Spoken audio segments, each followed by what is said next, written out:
Lorsque la police donne l'assaut, le tireur a déjà utilisé son arme à plus de 100 reprises dans ce lieu de culte des témoins de Jéhovah.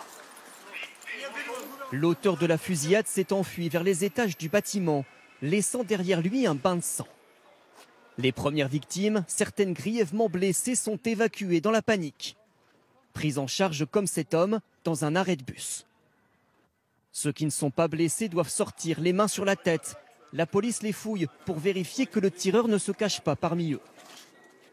Dans l'embrasure de cette porte, un corps allongé, vraisemblablement une des victimes.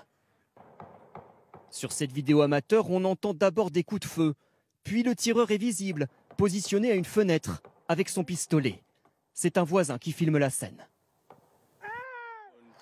Quand la police est arrivée, il n'y a plus de coup de feu. Et 5 minutes plus tard, encore un coup de feu. Un dernier tir, sans doute l'assaillant qui a fini par retourner l'arme contre lui. D'après la police, il s'agit de Philippe F., un homme âgé de 35 ans, sans antécédent criminel. Philippe F. était un ancien membre des Témoins de Jéhovah et avait volontairement quitté la communauté il y a 1 an et demi. Visiblement, pas en bons termes.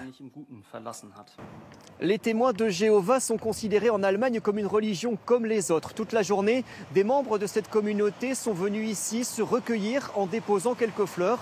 Et ce soir, beaucoup s'interrogent. Pourquoi le tireur présumé avait-il encore légalement le droit de détenir une arme alors que la police reconnaît avoir été avertie il y a quelques mois déjà qu'il souffrait de problèmes psychiques?